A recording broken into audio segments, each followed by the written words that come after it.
Hello everyone.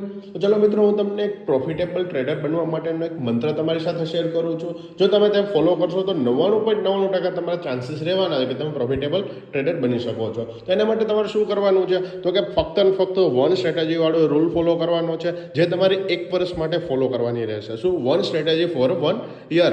હવે ચલો મિત્રો, આમાં શું થશે, ઘણા લોકો કહેશે કે સેબીનો એવો ડેટા છે કે 10માંથી 9 લોકો લોસ કરે છે.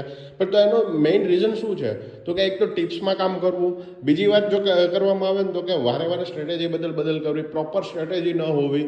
ચલો મિત્રો, આ તમે 1 યરને જવા દો, 1 મહિના માટે પણ જો તમે ફોલો કરી લો અને જોઈ લો, તમારો જે PNL હશે ને એમાં ઘણો બધો ચેન્જીસ આવી જશે.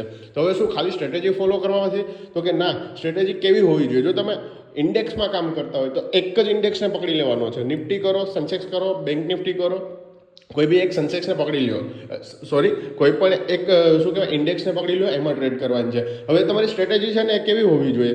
પ્રોપર બેક ટેસ્ટિંગ કરેલું હોવું જોઈએ. તમારી પાસે ઓછામાં ઓછો 3 વર્ષનો ડેટા હોવો જોઈએ કે જેના ચાર્ટ તમારી પાસે હોવા જોઈએ. પછી તો કે એમાં ફોરવર્ડ ટેસ્ટિંગ કરેલું હોવું જોઈએ ને એમાં તમે 21 ટ્રાયલ ટ્રેડ રૂલ એટલે કે 21 ટ્રેડ લીધેલા હોવા જોઈએ. આ થઈ ગઈ બે કન્ડિશન કે સ્ટ્રેટેજી છે તેમાં કઈ વસ્તુ હોવી જોઈએ.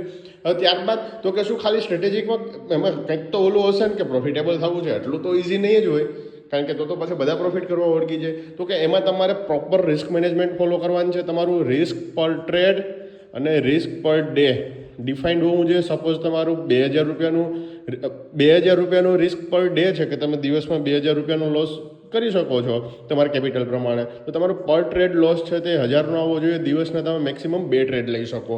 તો એવી રીતના તમારે કેલ્ક્યુલેશન પણ કરેલી હોવી જોઈએ.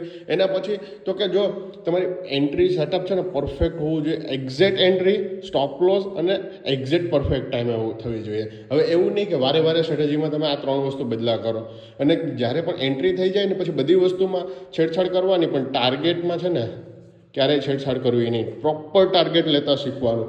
અને લાસ્ટમાં અને most important risk reward ratio છે, મિનિમમ 1:2નો રાખવાનો છે. એનાથી નીચે એક્ઝિટ કદાપી કરવાની નથી. મિત્રો, આ 1 વર્ષ માટે તમે ફોલો કરી જો, તમારી લાઈફ બદલાઈ જશે. Thank you.